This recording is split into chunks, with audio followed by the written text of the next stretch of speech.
Kita sekarang kepada risalah yang kedua, risalah Ibnu Athaillah As-Sakandari kepada saudara-saudara beliau, kerabat-kerabat beliau dan murid-murid beliau. Qala al-musannif rahimahullah ta'ala nafa'ana Allahu bihi wa bi ulumihi wa bi ulumikum fid dharain amin. Ila anqal in kanat 'ainul qalbi tanzur ila anna Allah wahidun fi minnatihi fa syari'atu taqdi annahu la budda min syukri khaliqatihi. In kanat 'ainul qalbi, mata hati para kekasih Allah, bukan mata ini. Kalau mata melihat ini, bukan yang dilihat oleh mata ini, tapi yang dilihat oleh hati. Mata hati, mata hati orang yang kenal Allah tentunya. Sebab yang punya hati hanya orang yang kenal Allah, punya hati yang benar. Sebab orang yang tidak kenal Allah melihat dengan hawa nafsu, bukan dengan hati. Maka orang beriman melihat dengan mata hati. Ainul qalbi tandur. Mata hati seorang yang beriman melihat ila annallaha, maka Allah lah wahidun yang maha tunggal fi minnatihi, di dalam memberikan karunia. Jadi kalau kita dengan batin kita, coba dalam renungan batin, hakikat yang memberi uangmu kepadamu itu siapa? Allah. Semuanya sambung. Hakikat yang memberi makan kepadamu adalah Allah. Semuanya hakikatnya adalah dari Allah. Itu ain batin, ainul qalb. Cuman kalau mata kita melihat apa? Yang suamimu yang ngasih kan? Suami, bapakku, bosku ngasih. Nah, itu kan itu mata lahirmu. Tapi mata batin Allah cuman melalui suamimu, melalui bapakmu, melalui atasanmu. Maka ain qalb itu mata hati akan selalu melihat bahwasanya pemberi karunia hakikatnya adalah Allah. Cuman melalui siapa? Ini babnya lain. Yang jelas hakikatnya adalah dari Allah. Akan tapi ketahuilah, biarpun hakikatnya dari Allah yang maha tunggal, yang memberi nikmat semua adalah dari Allah, bukan dari bapakmu, bukan dari suamimu, bukan dari siapapun, tapi dari Allah. Pun demikian, lihat syariat Nabi Muhammad mengajari kepadamu labuda min syukri khaliqatihi, tapi wajib engkau berterima kasih dengan orang yang Allah jadikan sebab sampainya nikmat itu kepadamu. Makanya kalau engkau tidak mensyukuri orang yang memberi kebaikan atau yang dijadikan sebab oleh Allah untuk sampainya kebaikan kepadamu, berarti engkau belum bersyukur kepada Allah. Imam Tirmidzi beriatkan hadis, man lam yashkurillah, man lam yashkurin nas lam yashkurillah. Atau man lam yashkurin nasa lam yashkurillah. Atau man lam yashkurillaha lam yashkurillaha, belum syukur kepada Allah, lam yashkurillaha, belum bersyukur kepada Allah dengan sesungguhnya. Man lam yashkurin nasa, kalau orang itu belum bersyukur kepada manusia. Yang nyelekit lah, dikasih sama orang, makasih ya Allah, bukan padamu. Nah, kan tidak enak benar, kurang ajar tuh. Sorry ya, ini kan dari Allah. Loh, kan melalui dia.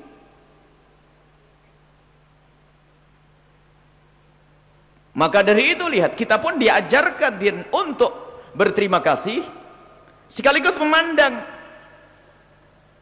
husnudzan kepada orang yang dijadikan oleh orang perantara sampainya nikmat kepada kita. Oh, Allah kan bisa memberikan langsung kepada aku. Akan tapi kenapa kau harus melalui orang itu? Berarti tentu ada kelebihannya. Karena baiknya orang tersebut, sehingga ada hormat kepada ibunda kita, kepada ayahanda kita, kepada suami yang berikan nafkah. Ini pendidikan, syariatnya begitu. Cuman hakikatnya siapa yang memberi adalah Allah. Nah itu. Maka syariat taqdi sudah menjadikan ketentuan syariat lahir Nabi Muhammad. Syariat ini labudda min syukri khaliqatihi, wajib kita bersyukur kepada makhluk Allah yang telah Allah jadikan perantara sampainya nikmat itu kepadamu. Kalau engkau tidak mensyukuri manusia, engkau tidak bersyukur kepada Allah Subhanahu wa taala. Dan ini perintah. Maka hal jazaa'ul ihsan ila ihsan, kita membalas kebaikan orang yang berbuat baik kepada kita. Mendoakan orang yang berbuat baik kepada kita, berterima kasih. Ini pendidikan dari Nabi Muhammad SAW. Biarpun hakikat yang memberi adalah Allah. Maka dikatakan oleh Ibn Atha'illah As-Sakandari, lihat, wan nasu fi dzalika thalathatu aqsamin. Manusia ini urusannya dengan nikmat Allah tadi ada 3 model. Yang pertama adalah ghafilun munhamikun fi ghaflati, orang yang lalai dan dia tenggelam jauh dalam kelalaiannya. Qawiyat dairatu hissihi, dikuasai oleh lahirnya, indera lahirnya, bukan batinnya yang berfungsi. Wantamasat hadratu qudsihi, batinnya terhapus. Artinya yang hidup adalah indera lahirnya, bukan mata batinnya. Nah, ini orang yang ghafil, lalai. Fanadhar al-ihsan minal makhlukin, sehingga menganggap pemberi kebaikan yang sesungguhnya adalah makhluk, nggak ingat kepada Allah, sehingga muncul ini bahaya ini, sehingga tidak pernah sadar kalau sebetulnya itu semua dari Allah. Bahkan mungkin meyakini itu loh yang beri rezeki kepadaku, nih orang ini. Oh, bahaya sekali ini. Biarpun tidak mengatakan aku meyakini, akan tapi kadang perilakunya itu menunjukkan bahasanya seolah-olah dia tidak punya Tuhan. Yang memberi seolah-olah bukan Allah, yang memberi seolah-olah itu. Sehingga di sana ada orang muncul stres di saat di PHK. Ada enggak?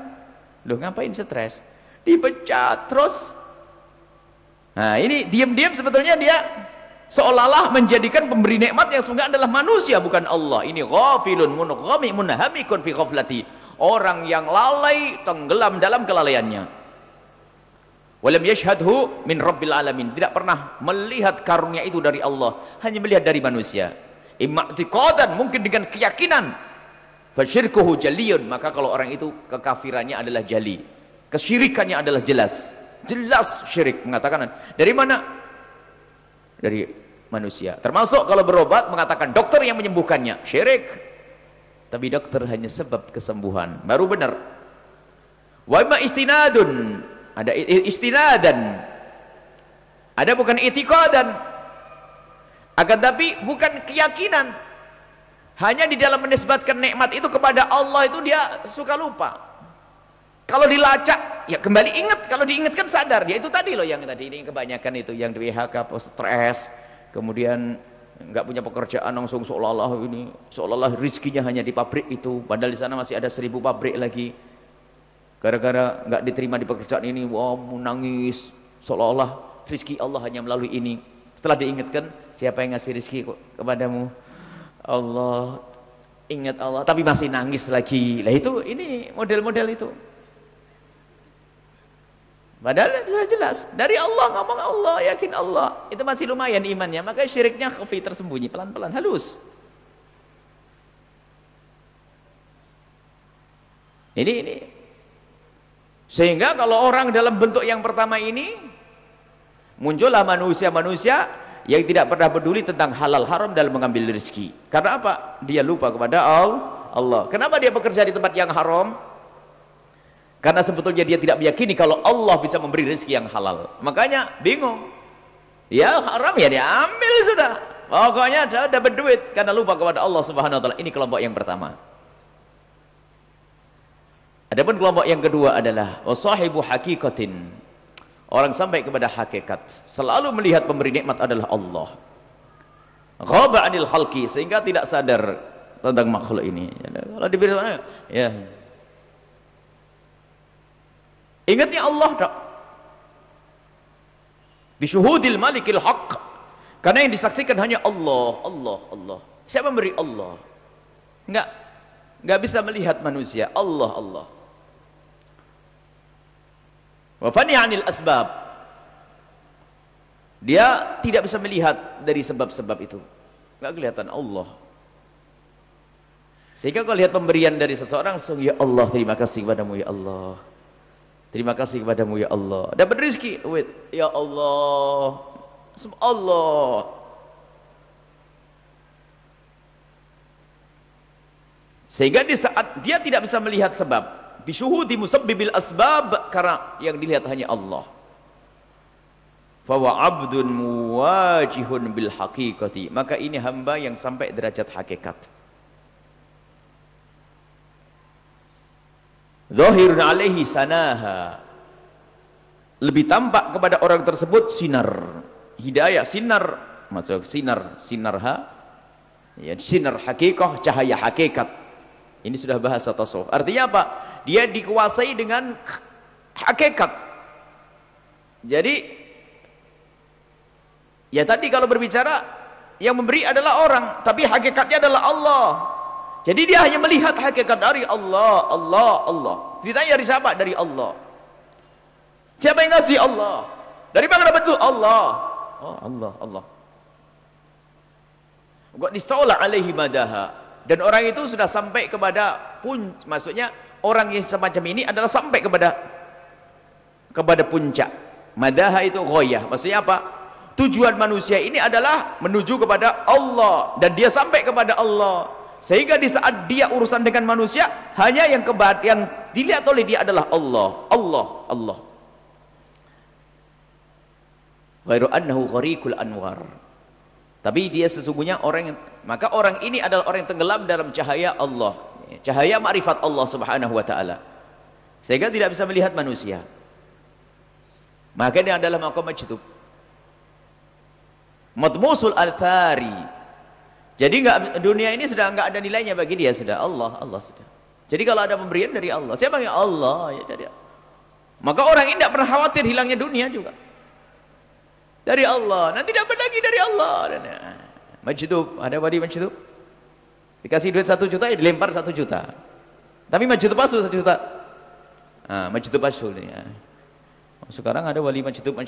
Sebab karena wali majdub banyak duitnya katanya, kan kacau.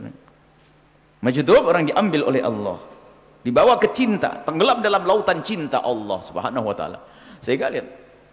Makanya urusannya dengan manusia itu enggak enak, cuman orang maklum dengan dia. Coba ketemu kita enggak? Ya gimana? Coba enggak enak kan? Cuman kita tidak tersinggung dengan orang ini karena enggak nyakiti kita, memang dia dengan Allah. Tapi kalau orang normal begitu, diem tok, sombong banget loh. Sebab makomnya dengan urusan manusia seperti makomnya orang gila dia. Makomnya tidak. Maka dia tenggelam kepada Allah dalam lautan cinta Allah Subhanahu wa taala. Jadi bicara kalau bicara tentang nikmat dan karunia hanya ingat Allah dari Allah. Siapa yang Allah? Tak ambil ya? Ambil dari Allah. Ada di Jawa Timur dulu ada seorang tua, ya gitu. Majdub ya. Ada tanda majdub betul-betul tidak cinta dunia. Jadi kalau dikasih duit begini, diambil gitu. Sehingga orang ini urusan dengan manusia, kalau dihitung dengan akalnya orang sehat yang nggak enak. Tiba-tiba mukul orang. Tapi yang dipukul besok hamil, senang akhirnya. Ada seorang dia tidak matanya jelalatan, juga bukan cuel-cuel kepada seorang perempuan. Cuma tiba-tiba itu apa? Ada perempuan lewat dibukepong, meteng, hamil. Tatanya seminggu lagi positif. Tapi pegangnya bukan syahwat, memang orang majdub, tidak senang duit. Yang masalah itu gayanya majdub, tapi kalau lihat perempuan lelak lirik sama duit senang. Ini setan, itu iblis itu. Ini memang betul majdub. Ya biarpun wanita cantik ya enggak dia duit banyak juga enggak. Ini adalah orang yang sudah tenggelam dalam cinta kepada Allah. Urusannya dengan manusia pincang, tapi pincangnya bukan menyakiti. Ya sudah enggak. Kalau ukuran orang berakal enggak enak, didatangi diem dong. Enggak nyambung. Coba Anda ke rumah sahabat yang biasa akrab ya atau indah, tiba-tiba diem, enggak enak kan? Karena normal, orang normal. Tapi kalau kita sudah paham dia adalah gila, enggak senyum sama itu, oh ya maklum, ya kan gitu. Dan orang majdub ini urusan dengan manusia makomnya makom ini. Makom tidak punya akal, tapi tidak bisa dikatakan dia orang gila. Tapi makomnya syariat tidak ada wajib bagi dia karena orang makomnya hilang akalnya, tenggelam dalam cinta kepada Allah, tapi dia kekasih Allah. Ada model manusia semacam ini. Jadi melihat nikmat itu dari Allah dan dia selamat, tapi urusan dengan manusia nggak pernah syukur, nggak pernah terima kasih. Tapi tidak terima kasihnya ini adalah kepada manusia bukan karena dia menyakiti, tidak, memang dia tidak menyadari, karena yang dilihat adalah hakikat dari Allah, semuanya dari Allah. Maka ini adalah orang derajat mulia, tapi tidak semulia tingkat yang ketiga lah ini. Maka ya yang ketiga apa? Di sini sebutkan ghair ada ghariqul anwar matmusul athar. Qad ghalaba sukruhu ala sahbih. Sehingga telah menguasai orang tersebut tingkat yang kedua ini, tingkat tenggelam mabuk cintanya kepada Allah telah mengalahkan sadarnya. Sehingga ya Allah, Allah, Allah. Sehingga dunia tidak berarti, duit dibagi-bagi. Nggak ada nyimpen duit. Nggak ada cinta dunia, nggak ada. Ini benar. Wais al-Qarani.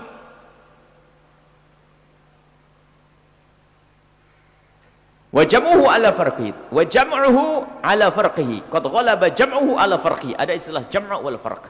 Jama' ini adalah di saat seorang hamba menemukan dirinya dengan Allah. Artinya apa? Tenggelam dalam cinta Allah. Kalau al-farq adalah dengan makhluk. Jadi istilah farq, istilah tasawuf. Al-farq adalah berpisah. Artinya kalau berpisah dengan Allah berarti dengan makhluk. Istilah jama' artinya dengan Allah, bukan berkumpul dengan Allah, itu istilah. Jadi kalau dalam dunia tasawuf itu kalau tidak paham istilah bisa salah paham. Jadi jama' berkumpul dengan Allah, ittihad. Menyatu dengan Allah, enggak. Ini adalah istilah al-jam'u. Jadi kalau engkau dengan Allah namanya al-jam'u. Dan di saat engkau urusan dengan manusia lupa Allah namanya al-farqu. Maka sebaik-baik manusia adalah yang bisa ada keseimbangan antara al-jam'u wal farqu. Nah ini tingkat yang ketiga nanti. Wa fana'u ala baqai. Jadi lebih sering berada di alam fana, tenggelam dalam cinta kepada Allah daripada di alam sadarnya. Wa ghabatu ala huduri, lebih banyak ghaibah. Ghaibah tadi enggak sadarnya daripada hudurnya, daripada sadarnya. Ini adalah kelompok manusia yang kedua. Jadi urusannya Allah, rezeki dari siapa? Allah. Karena rezeki dari Allah, lihat, enggak pernah mikir. Enggak pernah mikir untuk dirinya sendiri, enggak pernah nyimpen, enggak pernah ini, enggak pernah itu. Yakin bahwasanya dari Allah. Seperti burung jadinya. Enggak pernah punya tabungan.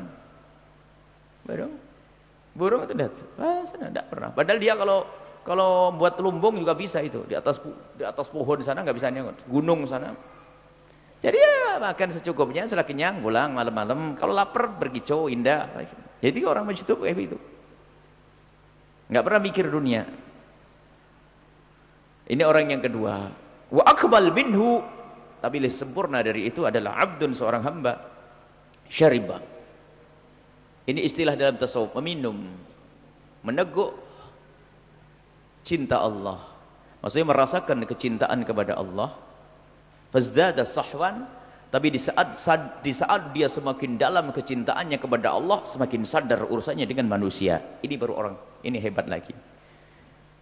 Dan begitulah kaidahnya, semestinya jika engkau semakin dekat kepada Allah, engkau semakin dekat dengan manusia. Ini orang pangkat tinggi. Sehingga orang yang semakin dekat kepada Allah semakin lembut dengan istrinya, semakin hormat dengan suaminya, semakin lembut dengan istrinya. Orang yang semakin dekat kepada Allah semakin lembut urusannya dengan sesama. Bukan serem cemberut, ada neraka, tidak. Semakin kasih, semakin sayang. Maka ini di saat dia semakin meneguk cinta Allah, merasakan kecintaannya kepada Allah, semakin tumbuh kasih sayangnya pada hamba Allah. Karena Allah juga sangat kasih dengan hambanya. Wa ghaba fasdada khuduran. Di saat dia terus tenggelam dalam cinta kepada Allah, semakin jelas hidupnya itu. Hadirnya di saat urusan dengan manusia semakin baik, khudur. Karena dia semakin dekat kepada Allah, tenggelam dalam cinta Allah, zdat bertambah khudur. Sehingga apa? Oh, tidak akan mencuri. Oh, tidak mencuri. Dia dengan Allah. Maka urusan orang semakin dekat kepada Allah, semakin dekat dengan manusia. Fala jam'uhu yahjubuhu an farqihi, maka sehingga orang yang sempurna ini makom tinggi. Jadi wali majdub itu pangkat, tapi lebih tinggi lagi orang sadar. Fala jam'uhu yahjubuhu an farqihi. Jadi di saat dia dengan Allah, tidak menjadikan dia itu urusannya dengan manusia terkurangi, bahkan semakin indah. Makanya nggak benar orang senang iktikaf di masjid, istrinya nangis di rumah. Ini sakit tuh. Dimarahi oleh Rasulullah. Puasa setiap hari. Dengan Allah baik, dengan manusia nggak baik, marah. Ada seorang perempuan ngadu ke Rasulullah, lihat, dan Rasulullah marah. Seorang perempuan ngadu ke Rasulullah, ya Rasulullah, saya punya suami itu hebat, baik. Baik bagaimana? Siang hari puasa, malam hari iktikaf. Siang harinya puasa, malamnya iktikaf. Ya nasib buruk bagi sang istri kan. Nasi langsung marah. Mana suamimu? Aku paling takwanya manusia. Aku paling takwanya manusia. Memberi hak kepada waqti kulladhi haqqin haqqah. Istrimu punya hak. Dekat kepada istrimu juga ibadah. Batalin puasa. Asumu wa uftir. Aku kadang puasa, kadang berbuka. Nah ini. Jadi nggak boleh dengan Allah lalu dengan manusia nggak benar ibadah tapi nyakiti orang nggak benar tuh. Jika engkau semakin dekat kepada Allah akan tampak buahnya. Semakin baik dengan manusia. La farquhu yahjubu an jam'ihi. Dan juga ini orang sempurna, orang tingkat tinggi. Di saat la farquhu yahjubu an jam'ihi. Sehingga urusan dengan manusia tidak menjadikan dia jauh dari Allah. Ajib. Antik. Sebab urusan manusia ada karena manusia. Itu kan basa-basi sosial. Kenapa kamu berbuat baik dengan tetangga? Ya kalau saya berbuat baik pada tetangga, nanti kalau saya pergi biar rumah saya dijaga. Loh urusannya manusia lagi. Kenapa kamu tidak nyubit orang? Ya kalau biar saya tidak dicubit. Itu saja. Bukan. Tapi urusan kita dengan Allah. Kenapa kamu berbuat baik kepada tetangga? Ini perintah Allah melalui lisan Rasulullah. Man kana yu'minu billahi wal yawmil akhir falyukrim jarah. Hubungannya dengan Allah. Kenapa kau hormat kepada suamimu? Biar uang sakuku tambah, ya nasib. Biar tidak dicerai, itu rendah banget ukuranmu. Kewajibanku sebagai seorang istri menghormat suamiku. Ini perintah Rasulullah. Kenapa wahai suami kalau lemah lembut kepada istri, ngayomi istri dan sebagainya apa? Karena Allah. Nah benar. Jadi urusan dengan manusia selalu dihubungkan dengan Allah. Urusan dengan manusia hubungan dengan Allah, Allah terus. Urusannya dengan manusia. Di saat dengan Allah dia ingat bagaimana dengan manusia baik. Dan di saat dengan manusia tidak lupa dengan Allah. Maka kebayang manusia ini. Di saat bekerja urusan manusia. Saya tidak mungkin bekerja melanggar Allah. Bekerja yang halal. Diridhai oleh Allah. Nggak ada kerja sampai meninggalkan sholat. Sampai membuka aurat. Sampai menjual diri. Sampai enggak. Karena dia kenal Allah. Ini makom tinggi di saat makanya ini keseimbangan ini antara al-jamu wal farqu. Di saat dengan Allah tidak lupa urusan dengan manusia. Di saat dengan manusia selalu dihubungkan dengan Allah Subhanahu wa taala. Nih. Wala baqa'uhu yasudu an fana'ihi. Di saat dia dengan manusia bukan berarti dia tidak bisa kenal Allah. Fana. Baqa' itu dengan manusia. Fana dengan Allah, tenggelam dengan cinta Allah. Yu'ti kulladzi qistin qistahu, memberikan semua haknya. Sehingga biarpun dia adalah orang yang sangat khusyuk katanya, ahli ibadah, dia di tengah malam puluhan rakaat yang ditegakkan, akan tapi ternyata di pagi hari semua tetangga mendapatkan senyum sapaannya. Allah, dimulai dari istrinya, dimulai dari anaknya, semuanya indah. Coba bayangkan, itulah kekasih Allah yang berjalan di atas bumi.